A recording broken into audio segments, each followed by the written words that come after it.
famously, Jimi Hendrix worked with the Isley Brothers and spent some time in the Isley's home, I understand. So did he have an influence and impact on you gravitating toward the guitar? And did you, actually learn anything from Jimi Hendrix? Well, the answer to that in a nutshell is yes. But the point being that when you go back to March of 1963, that predates the Beatles coming to America. And they got him his first Fender guitar, happened to be white. And, there's a whole lot in terms that can be spoken of when you say, like, someone is in your home for a little more than 2 years. And he played from the jump. He played very well.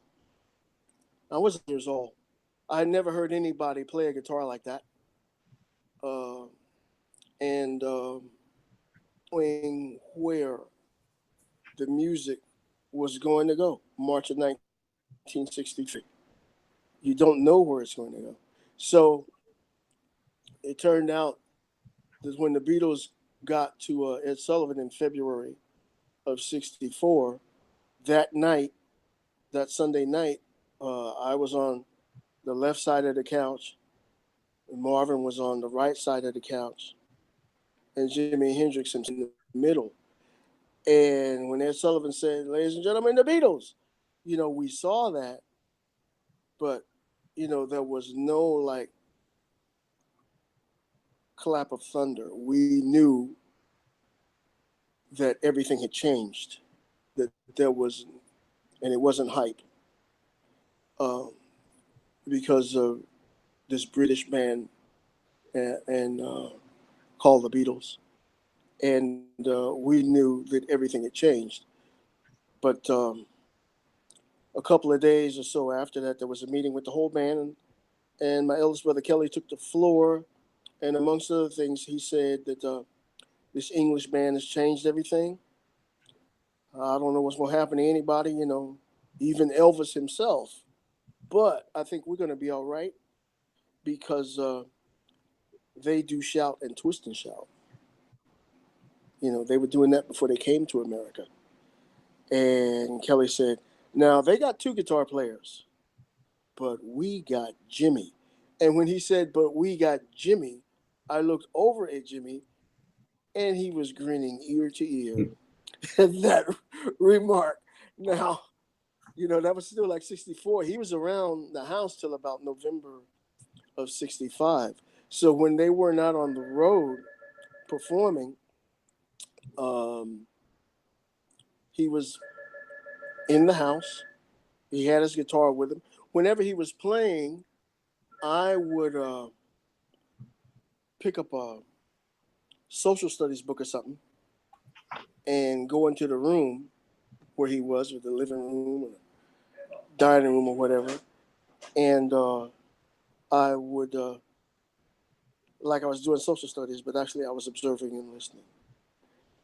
And it's quite remarkable, quite dynamic player, just as dynamic as he was later on, like 67 or so. But he was the same guy. And it's just that, and looking back, folks may want to fast forward. Like, oh, yeah, Jimi Hendrix, yeah, he came to your house and he was hired.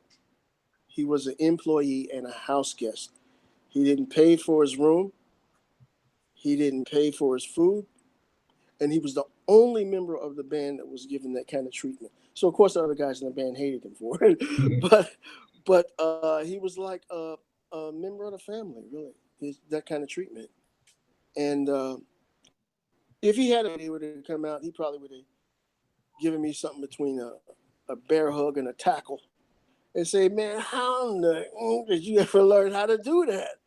And I say, man, I was listening to you in the dining room. That's how I got it. He'd be laughing his head off because Marvin would interact with with members of the band and talk to them. And Marvin said, "You're younger than me. He's 10, and he's talking to him, but I kept my distance, and I would just, if he's playing and you're in the room and you're quiet, he's just going to play. So you have a chance to hear all of this stuff, and you never know, who you're rubbing elbows with. And like my mother and grandmother used to say, God moves in mysterious ways. So, when the Beatles were performing their first time, there's a guitar deity, future deity, sitting on the couch. And it's Jimmy. And so we were always glad to have been, one of the things that happened to him on his journey as a musical entity and as a family.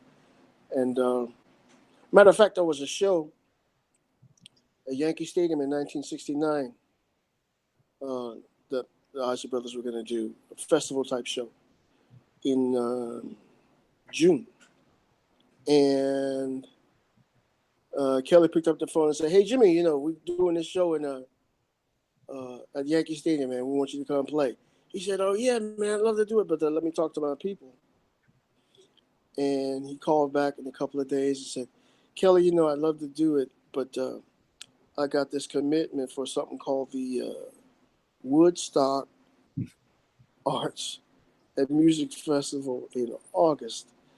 And the folks there are concerned that, if I do a show at Yankee Stadium, I might hurt the ticket sales when it's time."